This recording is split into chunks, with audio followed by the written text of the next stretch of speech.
प्रभू येशू ख्रिस्ताच्या नावाने प्रेमी सलाम. आमच्या यूट्यूब चॅनल मध्ये स्वागत आहे. नवीन पाहत व ऐकत असाल तर सबस्क्राईब करा. व्हिडिओ नावडले तरी बायबल वचन प्रभू येशूचे शब्द आहेत. देवाचे वचन आहे, म्हणून सबस्क्राईब करून आम्हाला प्रभू येशू ख्रिस्ताच्या सेवा कार्यासाठी मदत करा. धन्यवाद.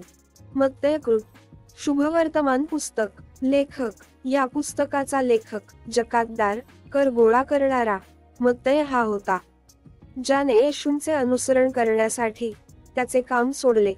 9वा अध्याय 9 आणि 13 वचन. मार्क आणि लूक हे त्यांच्या पुस्तकात त्याचा उल्लेख लेवी म्हणून करतात.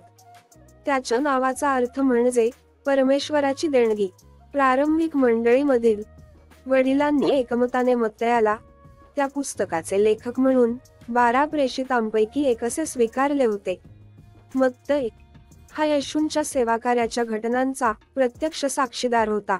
इतर शुभवर्तमान अहवालाबरोबर मत्तयाचा तुलनात्मक अभ्यास हे सिद्ध करतो की ख्रिस्ताविषयाची प्रेषितांची साक्ष विभागली नव्हती. तारीख आणि लिखित स्थान साधारण इसवी सन पूर्व 50-70. मत्तय शुभवर्तमानाच्या यहुदी प्रकृतीचा विचार केल्यास हे कदाचित पलिष्टी किंवा सिरियामध्ये लिहिले गेले असले तरी पुष्कळ जण असा विचार करतात की ते अंत्योखियामध्ये उद्भवले असावे.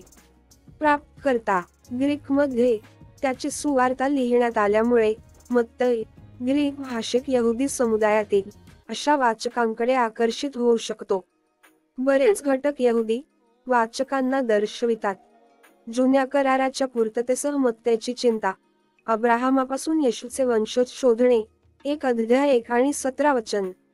यहुदी भाषेचा त्याचा उपयोग उदाहरणार्थ स्वर्गाचे राज्य, जिथे स्वर्ग देवाच्या नावाचा उपयोग करण्यासाठी यहुद्यांची अनिच्छा दर्शवितो, आणि येशू हा दाविदाचा पुत्र म्हणून येशूवर त्याने दिलेला भर. 1 अध्याय 1 वचन. 9वा अध्याय 27 वचन. 12वा अध्याय 23 वचन. 15वा अध्याय 22 वचन. 20वा अध्याय 30 वचन. 21वा अध्याय 9 वचन. 22वा अध्याय 41 वचन. मत्तय यहुदी समुदायाकडे अधिक लक्ष केंद्रित करत होता. हेतू. ही सुवार्ता लिहिताना मत्तयचा हेतू यहुदी वाचकांकडे आहे, ज्याने मसीहा म्हणून येशूची पुष्टी केली. येथे मानवजातीसाठी देवाचे राज्य आणण्यावर लक्ष केंद्रित केले. त्याने येशूला जुन्या करारातील भविष्यवाणी आणि अपेक्षा पूर्ण करणारा राजा म्हणून भर दिला. मत्तय 1 अध्याय 1 वचन. 16वा अध्याय 16 वचन. 20वा अध्याय 28 वचन. विषय. येशू यहुद्यांचा राजा. रूपरेषा. 1. येशूचा जन्म. पहिला अध्याय 1 वचन ते दुसरा अध्याय 23 वचन.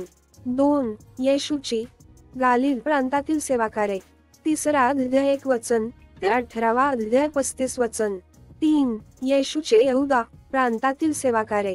19वा अध्याय 1 वचन ते 20वा अध्याय 34 वचन. 4.